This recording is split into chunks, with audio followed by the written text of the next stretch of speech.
పైకి లీటర్లా కనిపించే ప్రతి ఆయిల్ ప్యాకెట్ లీటర్ కాకపోవచ్చు, కానీ ఫ్రీడమ్ ఆయిల్ ప్యాకెట్లో మాత్రం ఖచ్చితంగా లీటర్ నూనె ఉంటుంది.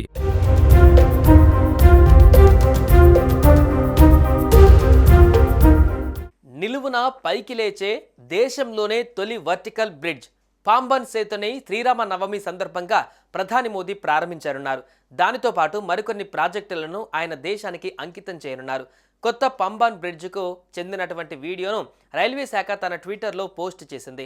వర్టికల్ లిఫ్ట్ బ్రిడ్జ్ను ఓపెన్ చేసి ఆ తర్వాత రామేశ్వరం తాంబరం మధ్య నడిచే కొత్త రైలును మోదీ ప్రారంభించారన్నారు. కొత్త వర్టికల్ లిఫ్ట్ బ్రిడ్జ్ నుంచి వెళ్లే కోస్ట్ గార్డ్ షిప్కు కూడా ఆయన పచ్చజెండా ఊపనున్నారు.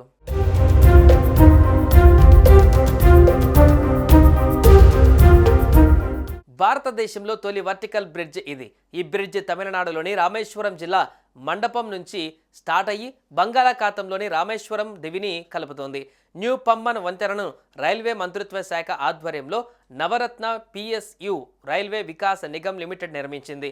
2020లో పనులు ప్రారంభించింది. ఇప్పుడు ప్రారంభోత్సవానికి సిద్ధమైంది. ఈ బ్రిడ్జిపై 600 మీటర్ల పరిధిలో భారీ పరిమాణంలో వర్టికల్ లిఫ్ట్ ఉంది. దీని పనులు పూర్తి కావడానికి దాదాపు 5 నెలలు పట్టింది. దాని బరువు 660 టన్నులు, పొడవు 72.5 మీటర్లు. ఈ పాంబన్ బ్రిడ్జ్ మొత్తం పొడవు 2.08 కిలోమీటర్లు. బ్రిడ్జి కింద నుంచి ఓడలు కూడా ఎటువంటి ఆటంకం లేకుండా వెళ్ళవచ్చు.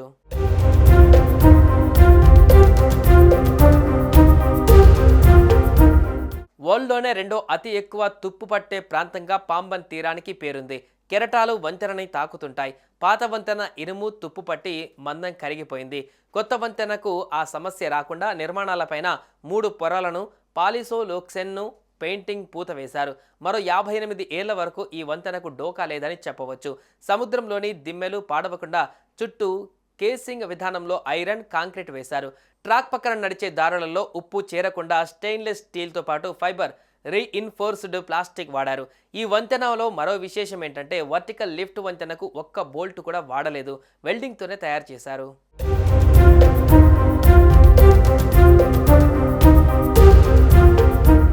వంతెన మొత్తాన్ని స్కాడా సెన్సార్లతో కలిపారు. గంటకు 58 కిలోమీటర్లు వేగానికి మించి గాలులు వీస్తే స్కాడా దానంతటా అదే ఈ మార్గాన్ని ఆపేస్తుంది. గాలి వేగాన్ని కొలిచేందుకు దిమ్మెలు, టవర్లపైన యంత్రాలు ఉన్నాయి. దిమ్మెలలోని గదుల్లో దేశ విదేశాల నుంచి తెప్పించిన భారీ మోటార్లు, చక్రాలు ఉన్నాయి.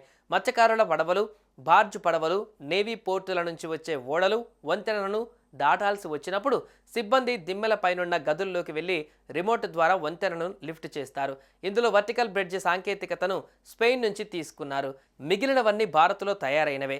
సముద్రంలో 2.08 కిలోమీటర్ల పొడవు ఉండే ఈ వంతెన దిగువన ఓడల రాకపోకలకు వీలుగా కీలకమైన వర్టికల్ లిఫ్ట్ ఉంటుంది. దీనికి 2 వైపులా నిలువు స్తంభాలు ఉంటాయి. వాటికి 310, 320 టన్నుల బరువున్న దూలాలు వేలాడుతుంటాయి. 2 దూలాల బరువు 625 టన్నులు. మొత్తం లిఫ్టులో సుమారు 35 టన్నుల బరువు ఎత్తడానికి మాత్రమే విద్యుత్ అవసరం. మిగతా భారాన్ని కౌంటర్ వెయిట్లు నియంత్రిస్తాయి.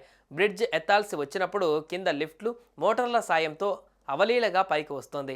ఇదంతా రిమోట్ కంట్రోల్ ద్వారా నడుస్తుంది. మొత్తంగా పాంబన్ సేతు దేశంలోనే అద్భుత కట్టడాలలో ఒకటిగా నిలుస్తోంది.